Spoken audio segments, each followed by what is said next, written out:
Hello YouTube, this is Morgan, Airspeed Prime here with my next Boruto anime episode review. This one's going to be for episode 37, which is called A Shinobi's Resolve. So last week set up things really nicely for this one, and I do think this was a really good episode. I suppose it ended up playing out, I think, in the way we sort of expected. I think there was some hope that they might have done something a bit more like surprising or different going in the direction for Boruto.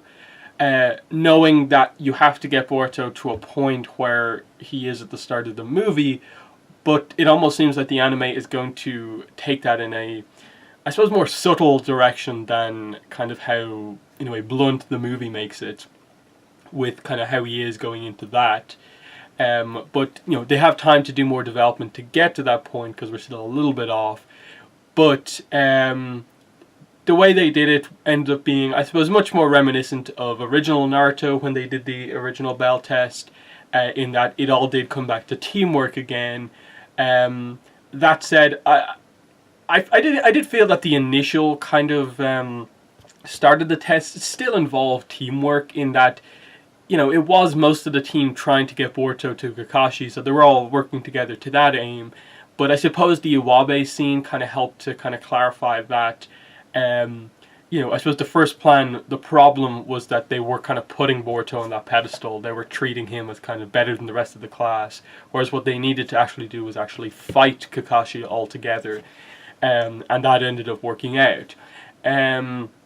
So in that sense, it was still a good episode because it was kind of very nostalgic for the original Bell test, and it was different here because obviously in some ways our characters here are more skilled than the predecessors from original Naruto, but it still had a really nice kind of dynamic to it, because you had the other, like, you had Anko, you have Konohamaru in the fight, so you allowed, like, for some of the other characters to get their big moments, even if, you know, it was primarily Boruto, Kakashi with the others as support in the end.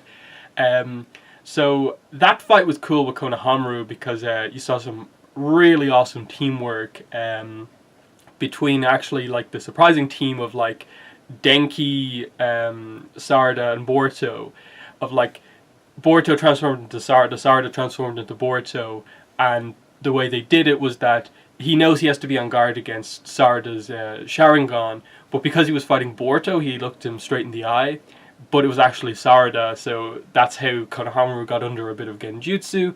And then it was Denki, who I suppose is the least threat physically, who Konohamaru thinks he blocks a punch, but the Genjutsu, it was actually him hitting him with a kunai, so the range was different, so that took him out as, like, one of the proctors of the exam. So that was cool to see. The Anko one was a bit more focused on some of the more minor characters, but we overall, over the course of this episode, got to see some of the other characters' skills of, like, the kind of cat transformation, emphasis on the speed. We saw the other girl have the kind of sonic scream attack, so I'm wondering, like, how that's going to be explained. Is that just, like, is that a jutsu she's doing, or is that just some like, weird thing she has where she can, like, amplify her voice naturally or whatever.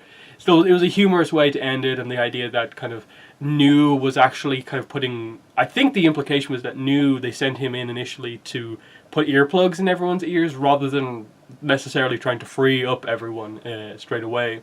So that was kind of a very clever tactic, in that it all came from Boruto, like the whole middle part of this episode emphasizing the dynamic that Kakashi's kind of almost tells Boruto that your influence on the rest of the class has caused issues, but they directly say to him that no, most of us have improved because of you, and that as a team we can work well together, that you are the nucleus of the class whether you want to be or not, because you've helped everyone so much. And I like how the clearest cut examples are the new characters, Iwabe and Denki, and they're the ones who really emphasize it, but also Mitsuki, his change. And I like that I in a way kind of predicted that. I talked about that in the last video, so that was a cool thing to see them really heavily reference that as, like, no, Kakashi's not completely correct. It's not meant to be some, like, completely worldview changing thing for Boruto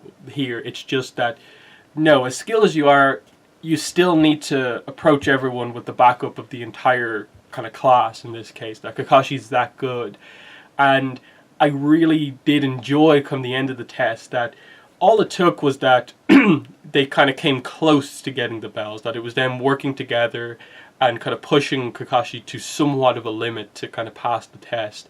And that at the end he just says that, yeah, the goal was never really to get the bells because realistically you would have never gotten them, ever. Sorry, just at your skill level you just wouldn't have gotten them. I was sort of holding back to a degree, but that's just how skilled Kakashi is. They are just becoming Genin here as skilled as I suppose we think they are because of how impressive most of them have been up to now. So that was a funny thing of just they put everything into trying to get the bell, but they still didn't in the end. And Kakashi was very confident that he would have been able to get out of any situation they put him in. But the final sequence of the the light formation kind of ceiling jutsu was really cool. Just how they set it up with the start of the fight being like just Boruto, and it's just Boruto and the shadow clones, but then all these other ones come in. And I predicted it straight away that, like, okay, the extra ones are obviously the classmates transformed, and they gradually reveal it. But the idea is that Kakashi is so distracted by them being transformed into Boruto that he's not really paying attention to the fact that where they've all fallen after being hit by Kakashi is like positioned like perfectly in a circle around him. So when Boruto kind of locks Kakashi up, they activate the ceiling barrier and they kind of have their chance to actually win the test. And it's just this perfect example of teamwork while still emphasizing that Boruto is kind of the kind of head of the class in a way. So really good kind of final sequence as you get, of course, the the character shift for Kakashi of like, oh yeah, and you know the exam's over, you all passed, and they're all like, really? And he's just like, yeah, it was just all about teamwork in the end. And he tells them the line, you know, those who break the rules are scum, but those who abandon their comrades are worse than scum. Really cool seeing that again. That was another aspect that was emphasized here, that they wouldn't have passed even if they had done the same barrier jutsu, combo against him at the end. If they hadn't saved the rest of the class before that, they would have failed because it was all about emphasizing teamwork overall. So that worked really well. You obviously earlier on in the episode had kind of Mitsuki get injured, saving Boruto from the initial predicament that he was in with Kakashi. Anything else? I suppose that was really it. That was like the core of the episode, was just, the bell test and them all becoming Genin. Loved the little touch that the headbands that they were given at the start, the plain white ones, which were just there for the purpose of like how they were conducting the test, about how to eliminate students. They were actually just their actual ninja Genin headbands transformed into the white ones. So I really love that cool thing that Shino is just able to do that and like release the transformation on them, and it's just that no need for a ceremony. You already are Genin because you're already wearing the headbands. Great moment to see that. Is just you get a kind of panning shot of everyone with their new headbands on. And I think the biggest thing here is that we kind of now know, we now understand the kind of team dynamics going forward, and with the setup that the next episode is going to be focused on forming the three-man teams. It's going to be interesting because, like, obviously, Shikacho, we already know the main one of Boruto, Sarada, and Mitsuki. But then, like, I think we more or less know, like, Metal Lee, Iwabe, and Denki. But then, like, the other ones is just, like, they set up the other two girls, with the Sonic Scream and the kind of cat stuff. Like, they're together, but then with who? Is it Sumire? I assume that they'll be with, as the kind of, sort of animal, kind of weird, unique power kind of squad. Potentially, but, like, there's other characters in the class as well, so that'll be interesting to see, like, how much focus the other teams outside of the main ones get.